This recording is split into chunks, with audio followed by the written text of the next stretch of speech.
अस्सलामुअलैकुम वरहमतुल्लाहि वबरकातुहू।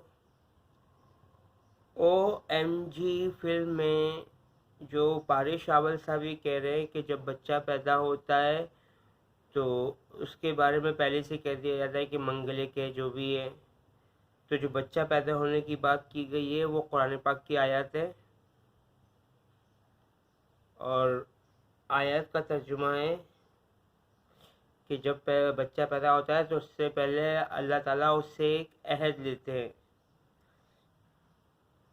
ये कि वो शिर्क नहीं करेगा, बुतों की पूजा नहीं करेगा, अल्लाह ताला को अकेला माबूद मानेगा, उसके किसी नबी, किसी रसूल, किसी पैगंबर में कुछ फ़र्क नहीं करेगा, सब पर ईमान लाएगा, कमोबेश 1,24,000 पैगंबरों, नबियों और रसूलों पर, और मोहम्मद मुस्तफ़ा सल्लल्लाहु अलैहि वसल्लम को, जिनके लिए अल्लाह ताला ने तमाम जहान को बनाया, उनको खातिमुन नबीन मानेगा और अल्लाह ताला का महबूब नबी मानेगा। महबूब नबी, महबूब पैगंबर, महबूब रसूल मोहम्मद मुस्तफ़ा सल्लल्लाहु अलैहि वसल्लम।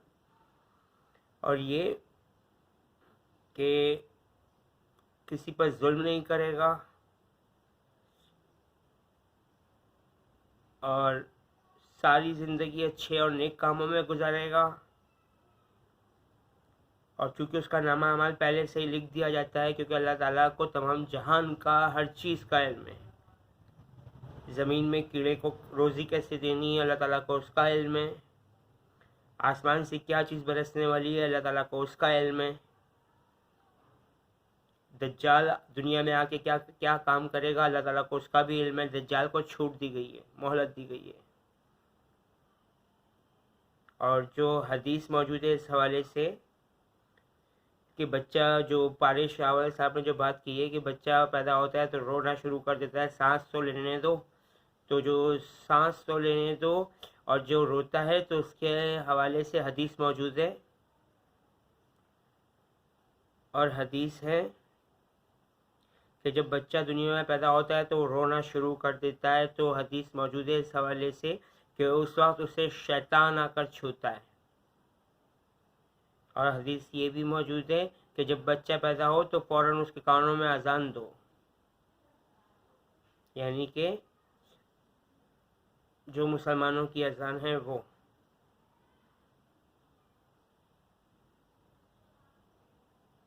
अब बच्चे को घर में जैसा माहौल मिलेगा बच्चा वैसा ही बनेगा। जैसा कि ये हमारी यहूदी कम्युनिटी का इलाका है, Jamhuria colony, Hazara colony, railway colony, defence garden, A market और कराची के दूसरे इलाकों में जहाँ यहूदियों की मस्जिदें मुसलमानों के भेस में मौजूद हैं।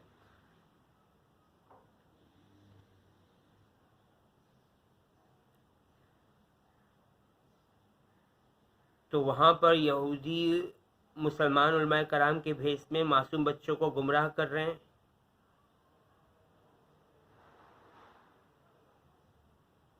उनको दोज़ख का रास्ता दिखाया जा रहा है, उनको शिर्क पे लगवाया जा रहा है। और ये याद रखिएगा कि आखिरी नबी ज़मा मोहम्मद मुस्तफ़ा सल्लल्लाहु अलैहि वसल्लम देवबंदी नहीं थे, बरेलवी नहीं थे, अहले हदीस नहीं थे, और बोहरी नहीं थे, ईसाई नहीं थे, हिंदू नहीं थे, यहूदी नहीं थे, सिर्फ मुसलमान थे। और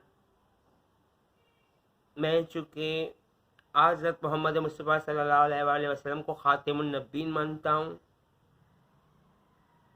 और ये कि उनके बाद कोई नबी नहीं आ सकता, और ये कि जो कोई भी उनके बाद नबूवत का दावा करेगा वो झूठा, मलून, मरदूद, शैतान लईन होगा। और ये कि असल दीन इस्लाम पर और भलाई और अल्लाह ताला की रफ़ाक़त हासिल करने के लिए कुरान पाक को ख़ुद तर्जुमे से पढ़ना पड़ेगा, चाहे वो दुनिया की किसी भी ज़बान में हो। और ये कि यहूदी हर हालत में एक मुफ़सिद ज़दा कौम है, फसादी कौम है, मगर उनमें से वो यहूदी जिसके बारे में कुरान पाक में आयत तर्जुमा मौजूद है कि जो एक अल्लाह पर ईमान लाएगा और शिर्क नहीं करेगा और अल्लाह ताला को अकेला माबूद मानेगा, चाहे वो यहूदी हो, चाहे वो ईसाई हो, चाहे वो सितारा परस्त हो, या चाहे वो दुनिया के किसी भी मज़हब से हो। जब उसने अल्लाह ताला को अकेला माबूद मान लिया, बुतों की पूजा छोड़ दी और शिर्क वाला खाना ना खाया और ना शिर्क किया ना बुतों की पूजा की, वो डायरेक्ट जन्नत में दाखिल हो जाएगा। और जो मुसलमानों पर जुल्म नहीं करेगा और न किसी दूसरे मज़हब के लोगों पर बेगुनाह जुल्म नहीं करेगा, उसके लिए जन्नत का वादा अल्लाह ताला का। और जो मुलिद हो रहे हैं, जो मुर्तद हो रहे हैं, वो अपना बुरा कर रहे हैं। और अल्लाह ताला उम्मत मुस्लिमा को अपनी पनाह रहमत में हिफाजत में रखे, और दूसरे मज़हब के बेगुनाह मर्द औरतों बच्चों बूढ़ों को भी। क्योंकि वीडियो थोड़ी बड़ी हो रही है, इसलिए मैं थोड़ी देर बाद दोबारा बनाऊँगा। अल्लाह हाफ़िज़।